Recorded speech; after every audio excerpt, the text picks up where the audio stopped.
Today, we take the next step towards a self-sustaining Mars colony. We are sitting down with the legendary Ronald D. Moore, creator for all mankind, mastermind behind Battlestar Galactica, and someone that's helped shaped modern genre TV, from alternate history to Norse gods, back to Outlanders. Ron, thank you so much for being at the ScreenRant suite. We really appreciate it. Oh, it's my pleasure to be here. Listen, let's dive in For All Mankind, because we're kicking it off with season 5. We're jumping ahead to 2012. What can you tease about that leap and how that impacts the rest of the characters, especially my guy, Ed Baldwin? And how old is Ed at this point now? Oh, I don't know how old he is off the top of my head, but he's getting up there. He's up there. It's another big leap in the story and for all the characters. Obviously it's, you could probably, tell yourself that, it's about Mars primarily, and what happens to the people on Mars. How do they move from explorers to colonists, and is there a sense of who they are as a people? Are they a nation? Are they moving towards a break with Earth? Are they not? What are the ties? What are the conflicts of that? And how does it affect all of the individual players? So it's a really interesting time in the overall story. You're getting me so excited for this. Now, the show has spanned now from the 1970s to the early 2000s. We got four decades in there. Looking back, which era has been your favorite to explore, and is your favorite still to come? Yeah, I think it's still some great stuff ahead of us. I would say, looking back, the first 2 seasons I was very enamored of, because they really spoke to the space program as it really existed in the 60s and the 70s and into the 80s, and what could have been. We took a lot of time in those first 2 years looking through NASA's original designs and lots of projects they had that never got off the ground, and it was really like eye-opening to realize they had all these ideas. The Sea Dragon rocket that we showcased in season 1 and 2 was a real design. Like, they really came up with that idea, and the plans for what the space stations would be like. It was just fascinating, and it really, as a hardcore space program nerd myself, it was really enjoyable to get to do that and really talk about it. I remember, the beginning of season 2, there's just a scene where Margot walks through mission control, and they're just casually talking about all the space shuttles they're flying, and the Enterprise was one of them, and they had the Kon-Tiki, and they had dozens of space shuttles and Apollo missions. Apollo 23 is getting ready to go, and it was really fun as someone who cared about the space program to really, imagine what it could have been if we had really pushed. So incredible, so cool. Now, over the course of the series, we've had to say goodbye to some major characters. Which loss hit you the hardest? And if you could bring a character back through the means of any sci-fi storytelling twist, who would that character be? It's hard, because all the characters were special in their own way. So it was hard to say goodbye to any of them, not just the ones that died, but the ones that just exited the story for whatever reason. But certainly, Gordo and Tracy's last run on the moon was incredibly special, heartbreaking, and the way it played and that finale while you were intercutting with the other stories was powerful, and it felt really satisfying is a weird word, but when you discovered their death after the crisis was over, it hit you really hard, and as a storyteller, it was really satisfying to tell the story in that way. Now, Ronald, I have a theory about the show, but I'm sure it's not an original theory, I have a feeling, but For All Mankind is really, really grounded. But could this be a prequel to something like a Star Trek for Apple TV Plus? And were you ever planning to gradually build towards that, your own version of like Starfleet or a Federation-like future? We have ideas and goals, that could be somewhere in that vicinity. I like that. I'll go with that answer. I'm good with that. I got to ask you, because there was a Battlestar Galactica reboot that was going to happen, but it's not happening anymore. Do you think we've seen the last of that world under your vision? Under my vision? Under your vision. I think so. I've actually had conversations down through the years with the powers that be at Universal, who are great people and obviously love the show and are very proud of it. But I've always, I've always been tempted, because there's a part of me that's like, oh, wouldn't it be great?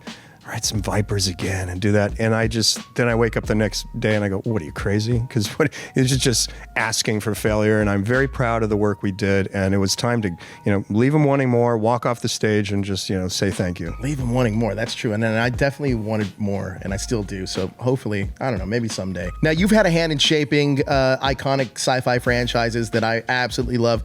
You got God of War coming up. What can you share about that version? How might it differ than any other version that we've seen? Well, I can't get really into the creative, but I can tell you, we're working on the scripts right now, and it's just an amazing property. It's a deep mythology.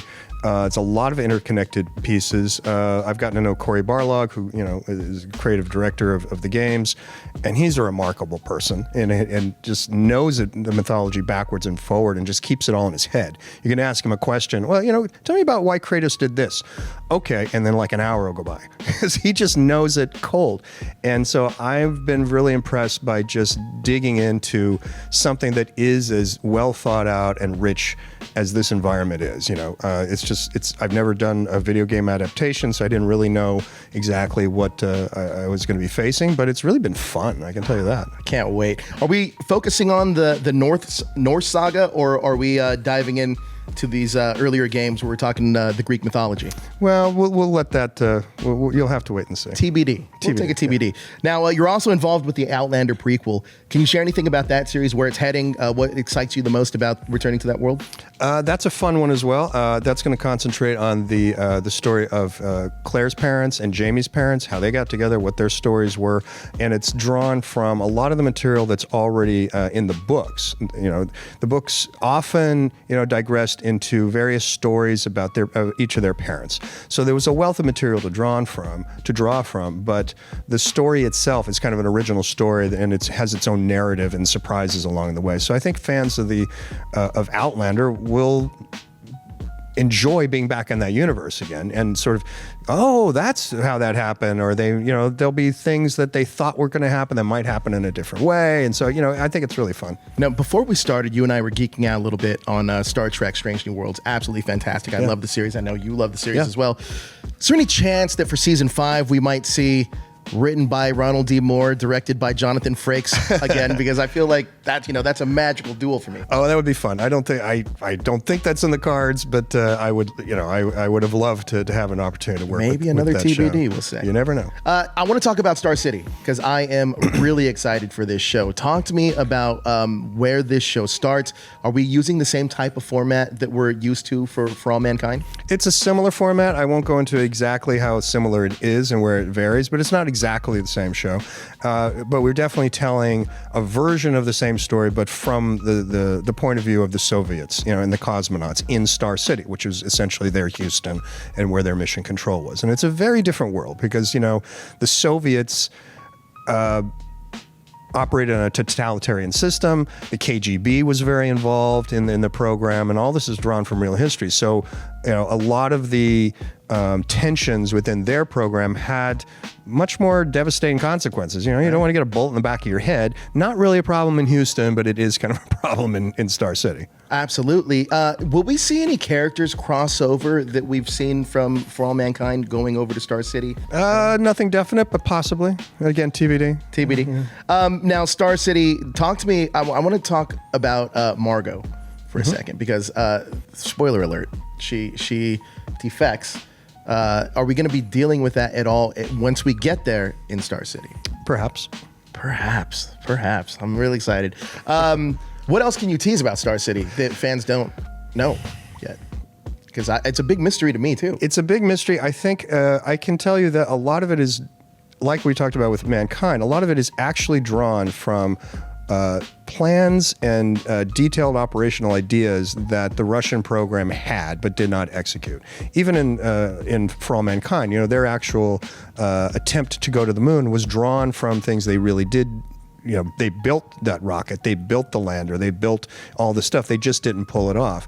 But they had other plans to do other things that were not necessarily about the moon that also, we're going to be playing with in Star City. When you're finding some of these things that you didn't know from the cosmonaut perspective, does that surprise you as a space nerd to find some of these little gems that we're going to be seeing in the show? It does, because I knew a lot about the American program, but for instance, I didn't even know they made a serious attempt to go to the moon until I started doing research on Mankind, because it's just not a story that's commonly told. And for a long time, the archives were closed, and they were very, very secretive about the program.